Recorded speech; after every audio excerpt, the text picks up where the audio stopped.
Welcome back to video class. All of you, how are you? Today also Indian Penal Code section 302. Last class we discussed about 302 page 1. Okay. Now page 2. Page 2 define doctrine of rarest of rare. That means shifting the focus from crime to criminal. Okay. One elaborate case, the famous case in our India, the constitutional bench of the Supreme Court, Bachchan Singh versus State of Punjab, uploading the constitutional validity of death sentence, observed that for the persons convicted of murder, life imprisonment is the rule and death sentence an exception. The principal question that fall to be considered in this case. Okay, what principle considered? Number one, whether death penalty provided for the offense of murder in section 302 penal code is unconstitutional.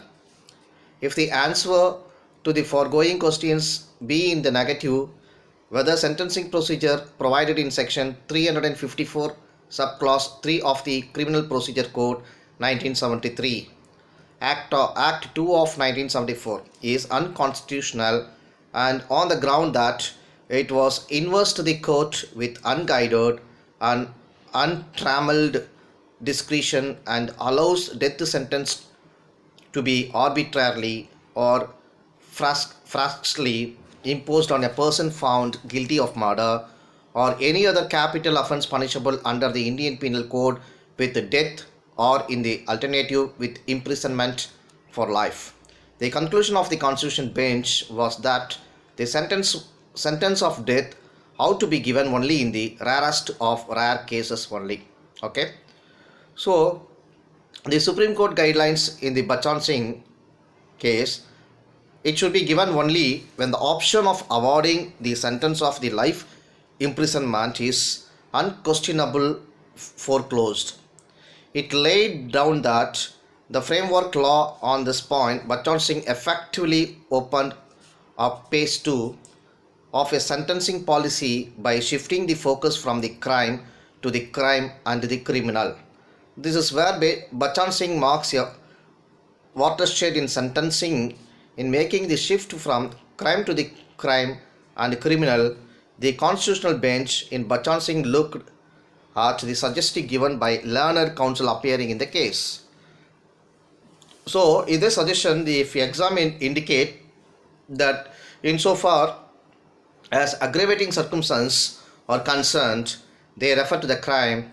They are: number one, the murder has been committed after previous planning and involves extreme brutality, or B, if the murder involves exceptional depravity, or C, if the murder is of a member of any of the armed force of the Union, or of a member of any police force, or of any public servant, and was committed 1.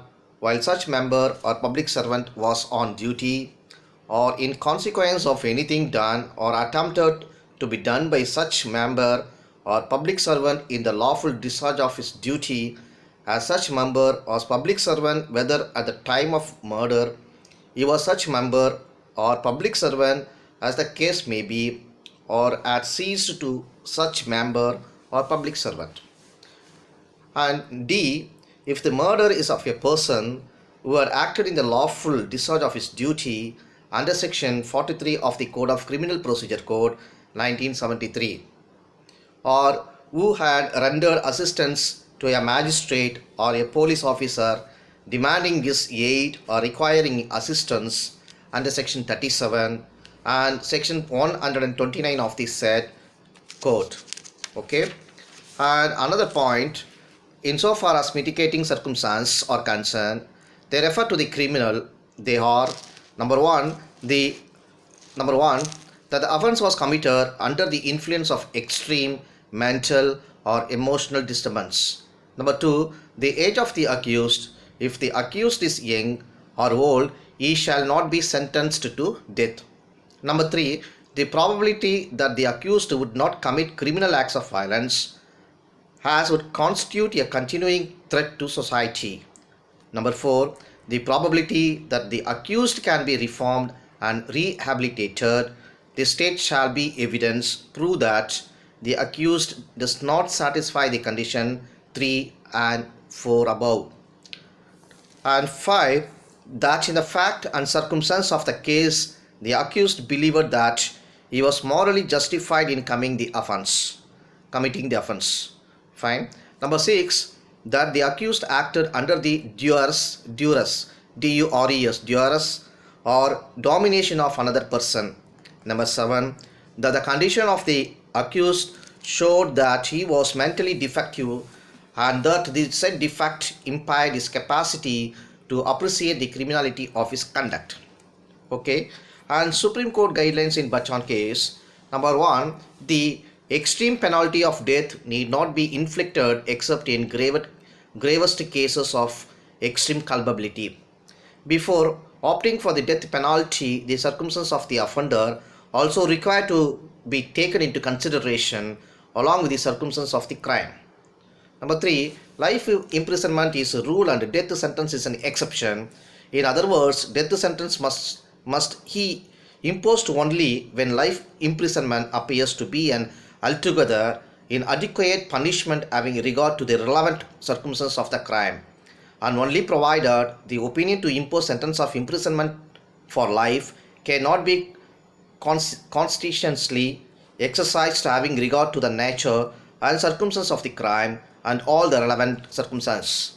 Number 4, a balance sheet of aggravating and mitigating circumstances has to be drawn up, and in doing of the mitigating circumstances have to be accorded full weighted and just balance has to be struck between the aggravating and the mitigating circumstance before the option is exercised. Okay, so Bachchan Singh serves here watershed movement in the history of death penalty. If in the jurisprudence of India served Indian judiciary normative ambivalence on the subject, in Bachchan case, court noted that death penalty is acknowledged in the constitution. Also, the new sentencing procedures were held to be in the nature of the safeguards and as guidance sentencing.